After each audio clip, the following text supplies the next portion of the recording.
Lynn, I'm going to start with some questions that we have from Russia.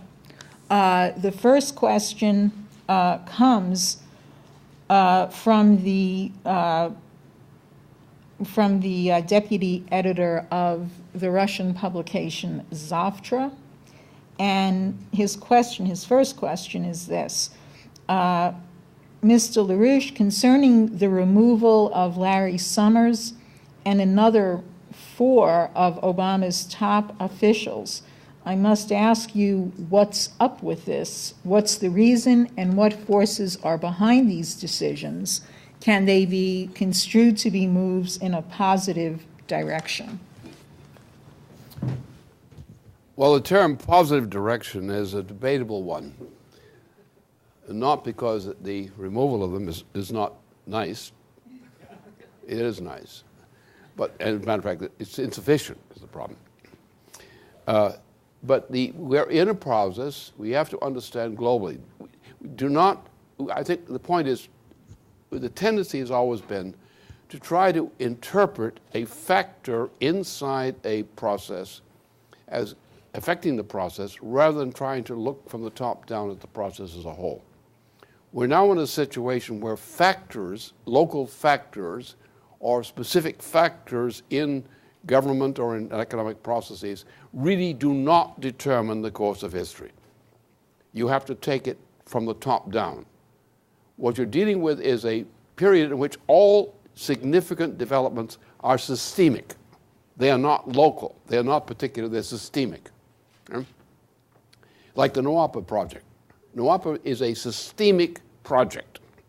It is not a local project. It's changing the system of not only North America, but it has an impact in changing the systems in Russia by making possible, for example, take the case of Russia, which is a country you're familiar with. The problem here is we are going to have to deal, as some people have recognized recently, particularly under the impact of this discussion of NOAPA, we're dealing with the question of an Arctic area. Now you look at this area. Russia is an Arctic nation, in part. The crucial part of the Siberian, but also other parts. Canada and the United States are Arctic, in particular. And these and other nations.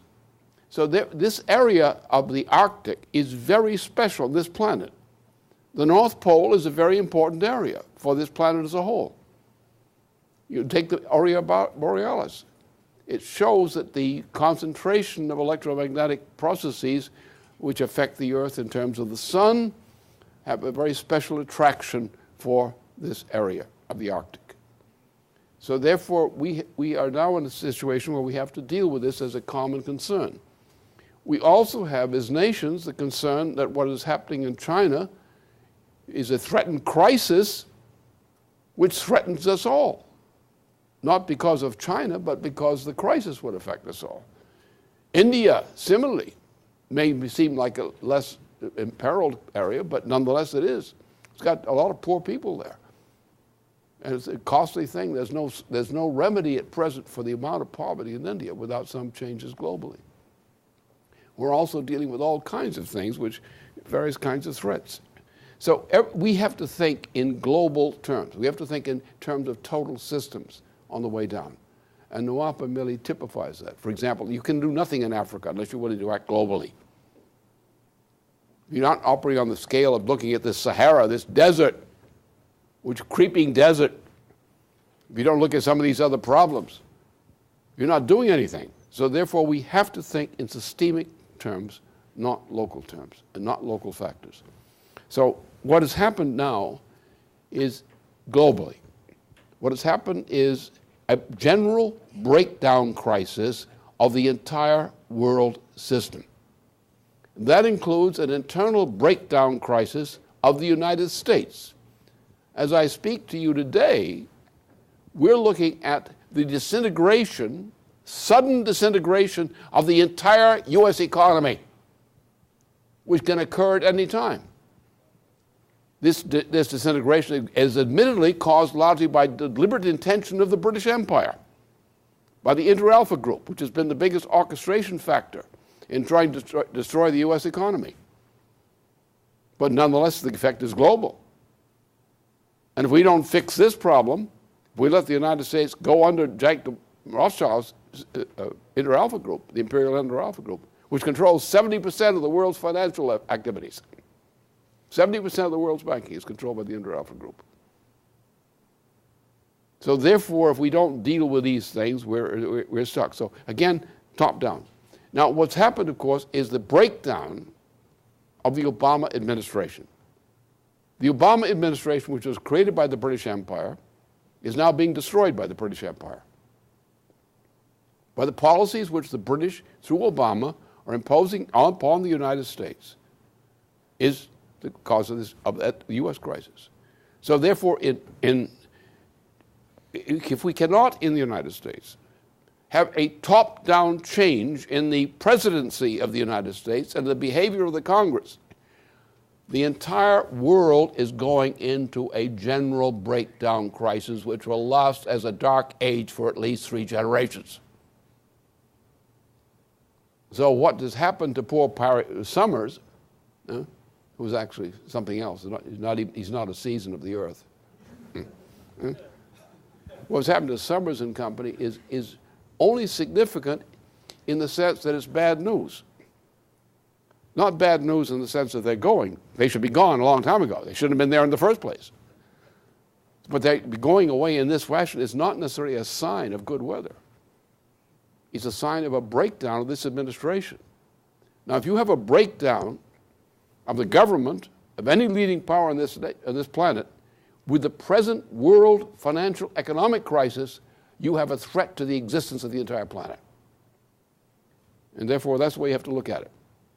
So the question is then, from a Russian standpoint, from my putting myself in a position of Russian interest, and Russia as a partner, should be a partner of the United States, together with China, India, and other countries on these kind of questions, is how do we get installed now the kinds of positive reforms, both within nations and as cooperations among nations, which is going to take away what is now the imminent threat of a general breakdown crisis of the entire planet.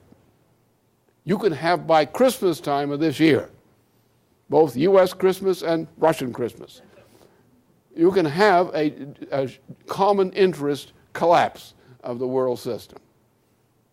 And both Christmases get together to enjoy a mutual collapse. So therefore, that's what we have to worry about.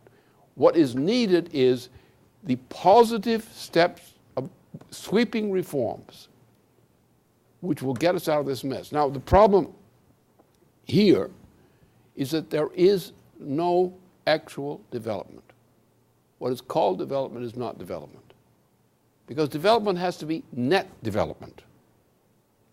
Less than net development is collapse. So if you praise a development as being positive, which is less than what is required, that's a disaster.